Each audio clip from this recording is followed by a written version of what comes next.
perkenankan saya untuk membagi sharing sedikit ya presentasi yang sudah saya bikin. Jadi saya akan membawa tentang deteksi gangguan emosional. Oke, next. Oke. Ini beberapa berita yang mungkin kita dengar selama bulan Februari 2023 ini ya. Jadi kita ternyata disambut di awal tahun dengan penuh berita yang kriminal, kira-kira seperti itu. Misalnya waktu pas yang ada pengemudi yang arogan, mungkin katanya kalau nggak salah saya dengar Mbak Wulan akan membahas kasus ini salah satunya. Jadi untuk masalah bahas kasus kita serahkan pada Mbak Wulan. Terus kemudian ada yang katanya ibu muda melecehkan anak di Jambi ya. Terus yang paling seru terakhirnya lagi rame adalah masalah Mario Dandi ini. Kenapa ini dijadiin contoh juga untuk masalah ketidakstabilan emosi? Karena kasusnya jadi gede.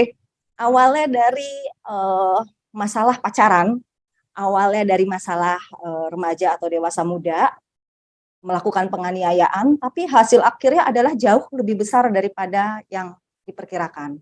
Yang tadinya masalah penganiayaan sampai korban sampai masuk koma dan segala macam, ternyata terus menjalar-jalar sampai akhirnya masalah ayah ibunya, sampai akhirnya masalah pekerjaan orang tuanya, sampai harta kekayaannya, dan akhirnya terus menjalar sampai kita akhirnya jadi mulai mempertanyakan tentang pajak kita gitu kan ya.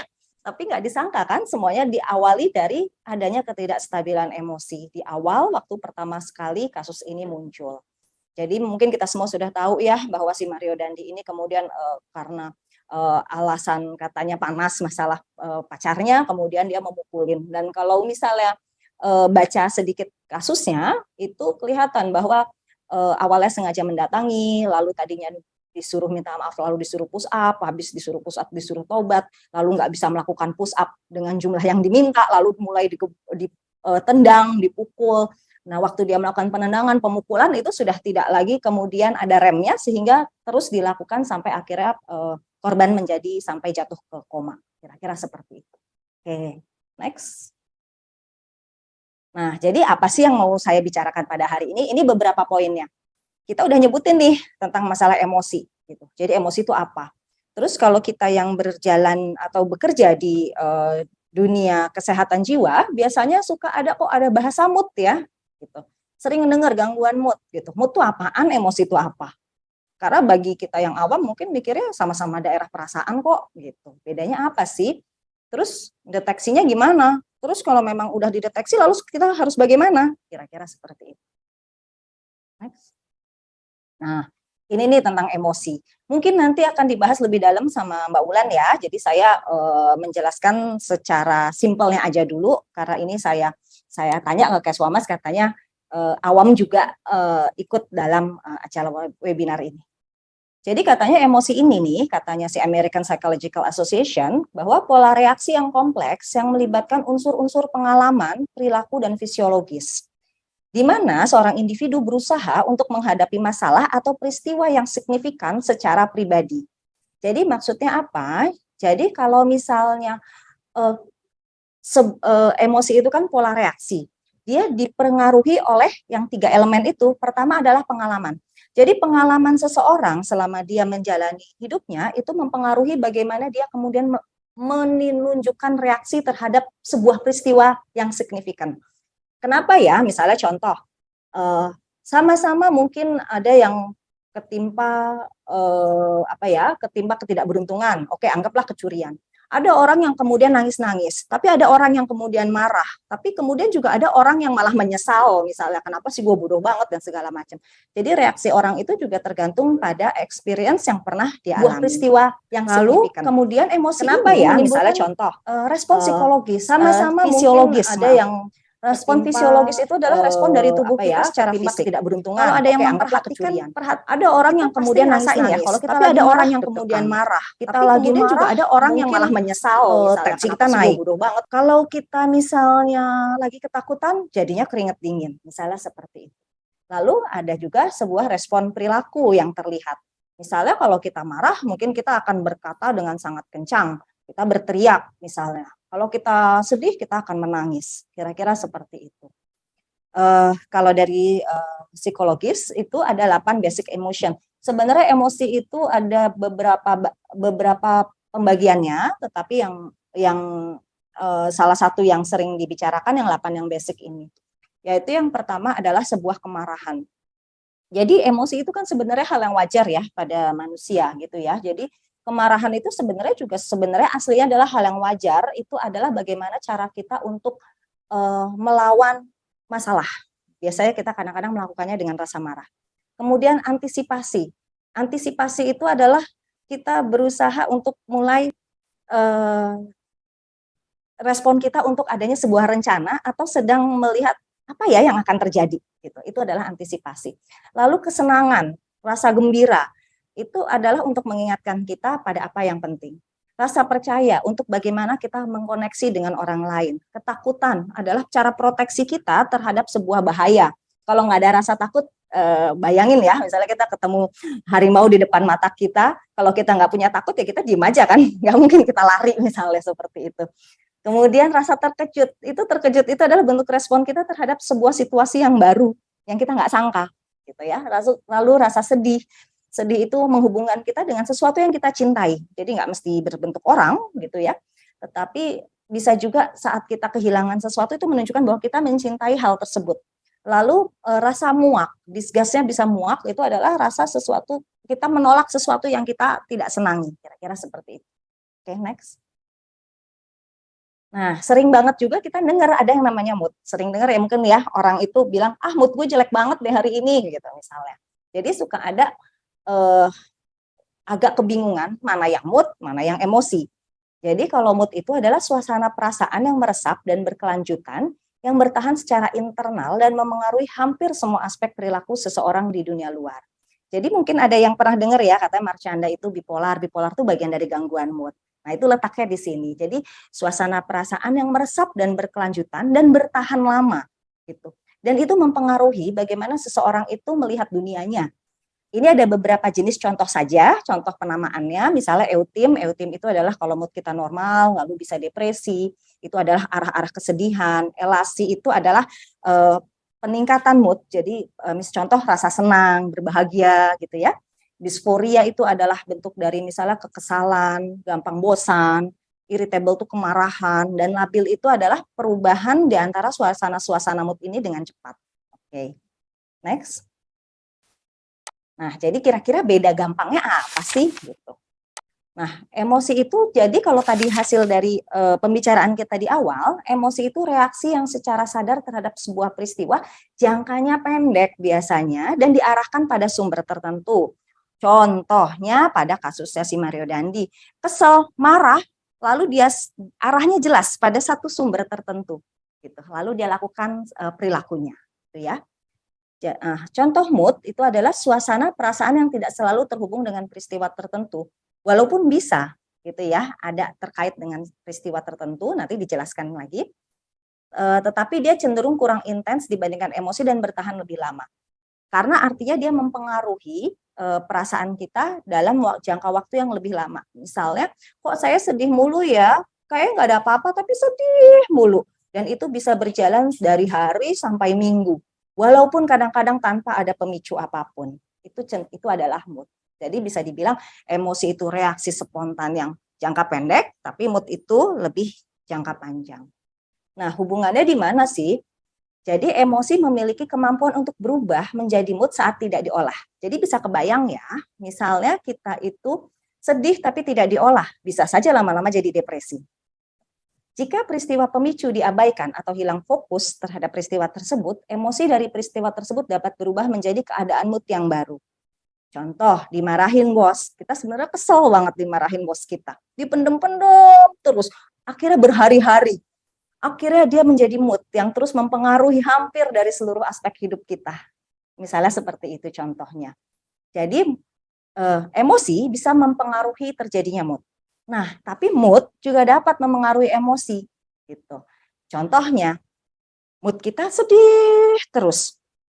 Waktu pas lagi sedih terus itu, lalu kemudian ada orang misalnya ngasih kita nih, saya kasih 1 juta bonus buat kamu.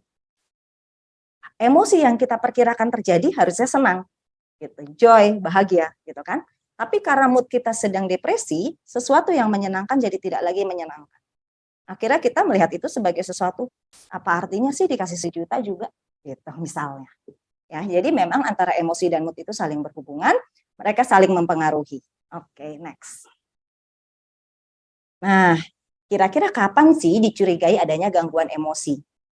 Itu kalau emosinya intens, terlalu berlebihan. Kan tadi udah disebutin ya, emosi itu sebenarnya wajar kan? Gitu. Kita butuh emosi sebenarnya dalam kehidupan sehari-hari. Tapi kalau terlalu berlebihan, itu jadinya sudah tanda. Kemudian perilakunya impulsif. Impulsif itu berulang-ulang, nggak ada remnya. Gitu. Jadi kalau misalnya menginginkan sesuatu harus dapat, harus cepat, harus langsung dikerjain. Gitu, misalnya ya, tidak ada rem di dalamnya. Lalu kurangnya kesadaran emosional. Kitanya nggak sadar, ini emosinya apa sih yang sedang gue rasain? Kita nggak sadar kalau kita itu sedang emosi kita meluap-luap, kita nggak ngeh kalau kita ini sedang meluap, sedang berpotensi merugikan diri sendiri atau orang lain, misalnya seperti itu. Kemudian ada masalah dalam pengambilan keputusan.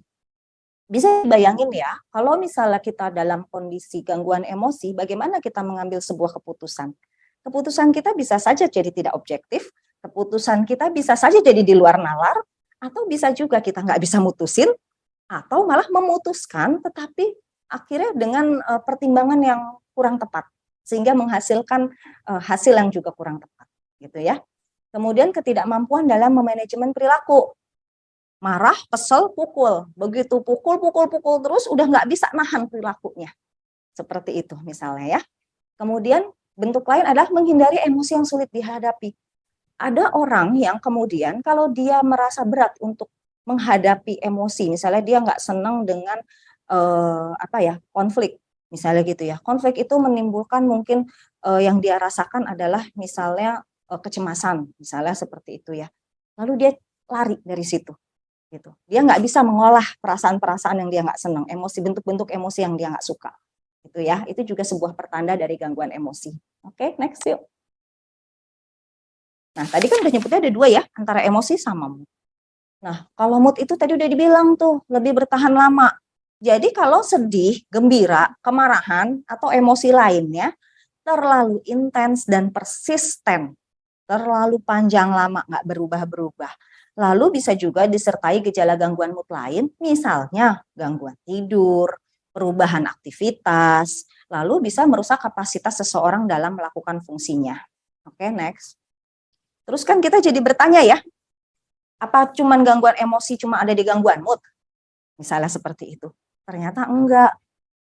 Jadi kalau pakai definisi dari gangguan emosi dari American Psychological Association, setiap gangguan psikologis yang ditandai terutama oleh reaksi emosional yang tidak sesuai atau tidak proporsional dengan penyebabnya. Jadi, si gangguan emosi ini secara longgar berada pada seluruh gangguan mental apapun. Jadi, gangguan emosi itu menyertai hampir seluruh gangguan mental. Jadi, itu sudah menjadi sebuah awareness bagi kita kalau sudah ada ketidakstabilan emosi. Oke, next yuk. Nah, sedikit tentang gangguan mental, ini karena alhamdulillah yang ikut mungkin nggak cuma dari kesehatan ya, itu banyak banget. Jadi hampir 300 gangguan mental tercantum dalam DSM-5. Jadi ini yang saya masukin nggak 300-300-nya, tetapi ini adalah pembagiannya secara garis besar. Gitu. Nah, itu hampir melibatkan emosi di dalamnya. Oke, terutama yang sering dibahas adalah cemas dan depresi. Oke, next yuk. Nah, faktor penyebabnya apa sih sebenarnya dari seluruh gangguan emosi atau gangguan mental ini? Hampir mirip. Pada dasar adalah biopsikososial pada dasarnya. Ada juga yang menambahkan dengan religi ya, gitu. Nah, biologisnya apa? Di dalamnya adalah misalnya contohnya kondisi medis, gitu ya. Kondisi-kondisi medis, sakit apapun secara fisik. Pemberian medikasi, ada medikasi-medikasi tertentu yang ternyata bisa mempengaruhi kondisi mental seseorang. Genetik itu juga bisa. Genetik itu entah itu herediter atau tidak, gitu ya, bisa diturunkan bisa tidak. Faktor hormonal, ada nggak sih yang ngerasain kalau mau haid pakai acara marah-marah dulu misalnya, seperti itu ya. Faktor neurologis, jadi memang ada kelainan secara saraf gitu ya. Di dalamnya bisa juga secara neurotransmitternya di dalam zat-zat di dalam sel saraf otak. Nah, faktor lain adalah psikologis dan sosial. Saya contohin, next yuk. Nah, apakah dapat dideteksi lebih dini? Kalau tadi kan udah dikasih tahu tuh tanda-tandanya, ini kayaknya gangguan emosi deh, ini kayak gangguan mood deh, gitu. Tapi bisa nggak sih dideteksi lebih dini? Ternyata cara mendeteksi lebih dini adalah dengan mengenali faktor risikonya. Nah, itu bisa dilihat sebenarnya sejak masa kanak dan remaja. Oke, next. Jadi ini contohnya ngelihat juga faktor biopsikososial tadi. Ini percontohannya adalah dengan melihat contohnya adalah pada gangguan mood dan gangguan cemas, gitu ya. Jadi ternyata juga kalau lihat di anak itu ternyata katanya kalau gangguan depresi mayor itu kalau di anak aja udah sampai 2,5%-nya tuh terjadi. Di remajanya 8,3% gitu ya. Jadi lumayan ya, itu udah hampir 10% loh. Gangguan cemasnya juga 10% pada anak dan remaja. Jadi 1 orang dari 10 anak dan remaja kita tuh ngalamin cemas sebenarnya. Gitu ya. Oke, next. Jadi itu sebabnya ini dijadikan percontohan tadi faktor biopsikososialnya. Ini contoh-contoh dari faktor risikonya gitu. Contoh gini, kondisi hidup dan dukungan sosial. Jadi ternyata diteliti kalau gangguan cemas itu kebanyakan di sosial ekonomi rendah, perumahan buruk, ukuran keluarganya gede gitu ya, ada stres keluarga dan ada kerepotan sehari-hari yang tinggi. Gangguan mood mirip-mirip tuh sama, kemiskinan, sumber daya pendidikan buruk, dukungan sosial buruk, mirip sekali. Dari pengasuhan hubungan orang tua dan anak dan keterikatan antara orang tua dan anak. Ternyata kalau yang di gangguan cemas itu biasanya sering ada orang tua yang cemasnya berlebihan atau melindunginya terlalu berlebihan. Atau malah gaya pengasuhannya terlalu ngontrol atau terlalu kritiknya berlebihan. Gitu ya. Atau kalau anak sedang menghindari sesuatu, orang tuanya malah ngedukung. Gitu. Bukan membantu mengolah gitu ya. Terus kemudian banyak banget tuh pengancaman dari orang tua gitu ya. Terus atau adanya kelekatan yang insecure, disorganized terkait dengan trauma atau kehilangan yang belum terselesaikan. Misalnya abuse dalam orang tua ke anak, itu contohnya ya. Gangguan mood juga sama, konflik dengan orang tua atau kohesi keluarga yang rendah. Jadi keterikatan kohesi di dalam kelekatan dalam satu keluarga itu sangat rendah. Oke. Kemudian faktor apa lagi? Ini hubungannya contohnya adalah genetik, psikopatologi pada orang tua. Jadi ternyata kalau orang tuanya ada psikopatologi, orang tuanya juga ada gangguan, kecenderungannya anaknya juga bisa seperti itu ya. Terus hubungan dengan teman sebaya, ini adalah contoh dari faktor sosial. Jadi yang gangguan cemas biasanya anak-anak yang menghindari interaksi dengan teman sebaya. Di gangguan mood, contohnya ada permusuhan dengan teman sebaya sejak usia dini. Atau dia merasa kurang diterima sama teman sebayanya. Oke, next. Faktor risiko lain ada. Itu dikeulang, maaf. Ada paparan terhadap peristiwa kehidupan yang traumatis dan penuh tekanan. Bencana alam, ini juga faktor sosial ya. Ada bencana alam, ada pelecehan fisik dan seksual, transisi kehidupan, keluar masuk sekolah misalnya gitu ya, pindah-pindah sekolah terus. Di gangguan mood, kehilangan orang tua di masa dini, konflik orang tua, prestasi akademi buruk, gangguan belajar, dan macam-macam. Dari proses belajar juga bisa dilihat. Contoh, pada gangguan cemas, dia punya pengalaman yang nggak menyenangkan dengan rangsangan yang dia takutin. Terus ada penguatan yang tadi saya bilang juga terhadap perilaku menghindar. Jadi kalau dia menghindari sesuatu, dibiarin aja, malah dibantu. Kemudian dia juga mempelajari melalui reaksi orang tua terhadap stimulus yang ditakutin. Maksudnya apa? Orang tuanya takut banget lihat kecoa sampai teriak-teriak nggak karu-karuan. Jangan kaget kalau anaknya melakukan perilaku yang sama. Kira-kira seperti itu. Terus pada gangguan mood, positive reinforcement tidak memadai. Maksudnya apa? Saat anak melakukan sesuatu, hal yang baik, tidak mendapatkan pujian yang cukup dari orang tuanya. Kalau salah, orang tuanya langsung ngancem. Tapi begitu baik, cuek. Contoh seperti itu. Ya, kemudian dia melihat adanya penghindaran terhadap orang yang depresi orang-orang lain. Jadi kalau ada yang depresi malah dihindarin. Gitu, bukannya kemudian dibantu. Atau orang tua berlebihan memberikan hukuman, atau guru memberikan hukuman yang terlalu berlebihan, misalnya seperti itu ya. Kemudian reinforcement yang terlalu berlebihan terhadap gejala depresi. Jadi misalnya kita arahnya depresi, tetapi kemudian kita memberikan reinforcement untuk penguatan terhadap ya untuk dia tetap di dalam depresinya dengan terlalu banyak perhatian dan simpati yang terlalu berlebihan yang tidak sehat, kira-kira seperti itu. Oke, next. Oke, faktor biologis dan temperamental. Nah, ini yang tadi juga sama. Ini masuknya ke dalam faktor biologis. Jadi ada yang ternyata diturunkan tuh ada. gitu ya. Jadi kecemasan-kecemasan pada anak tuh ada yang katanya 40-50%-nya diturunin. Jadi bentuk yang diturunkannya kalau untuk gangguan cemas itu adalah gejala cemasnya, inhibisi perilakunya, gitu ya, tidak mau melakukan sesuatunya itu menghindarinya, terus sensitivitas terhadap kecemasan, lalu gangguan neurotransmitternya. Kalau di gangguan mood yang diturunkan itu adalah bentuk dari metabolisme neurotransmitter. Terus dari faktor risiko lain adalah keterampilan coping, gaya kognitif, dan proses emosional. Jadi gaya coping itu kan cara kita beradaptasi terhadap masalah, gitu ya. Jadi kalau gangguan cemas itu kalau yang sering menghindar, cuma fokus sama emosinya, pesimis, terus kemudian dia bias terhadap ancaman tuh maksudnya gini, sesuatu yang tidak mengancam, jadi bias seakan-akan itu mengancam, gitu ya, itu cenderungnya akan mengalami gangguan cemas. Lalu anak-anak yang merasa dia tidak bisa mengontrol situasi di sekitarnya, itu akan cenderung jadi gangguan cemas. Gangguan mood juga adalah biasanya yang cenderung negatif, merendahkan diri sendiri, memandang negatif terhadap dunia, masa depan, gitu ya. Terus dia cenderung pemikirannya negatif, kategorikal, absolut, menghakimi. Jadi misalnya kategorikal tuh dia bodoh, saya bodoh, dia pinter gitu misalnya. Ya itu cenderung yang kayak gitu-gitu tuh kadang-kadang kemudian jadinya gampang mengalami gangguan mood, atau menghubung-hubungkan tapi ngerugiin. Nih kan bener karena gue miskin sih jadinya makanya akhirnya gue jadinya nggak pernah bisa sukses misalnya kayak gitu-gitu ya, itu cenderung nanti akan gampang mengalami gangguan mood. Oke, next yuk. Nah ini sedikit tips aja sih gimana sih kalau menjaga dan meningkatkan kesehatan emosi. Jadi nomor satu jelaslah belajar mengenali emosi dulu gitu ya, karena tadi ingat salah satu cara deteksi gangguan emosi adalah nggak mampu menyadari emosi apa yang sedang terjadi gitu ya. Jadi kita harus belajar mengenali emosi gitu. Salah satunya dengan yang gambar di kanan itu yang latih mindfulness, itu juga salah satu cara untuk kita mempelajari diri sendiri, apa yang sebenarnya sedang saya rasakan saat ini. Ini apa yang saya rasakan? Oh, saya deg-degan. Kalau deg-degan ini tanda dari apa ya? Oh, ini tanda saya takut. Apa yang saya takutkan? Kira-kira kayak gitu ya. Kemudian ekspresikan diri gitu loh. Mengekspresikan dengan cara yang tepat. Marah benar diekspresikan, tapi bukan dengan mukulin orang lain sampai koma, contohnya gitu ya. Terus memanajemen stres. Kalau ada stres kita harus bagaimana? Temukan keseimbangannya.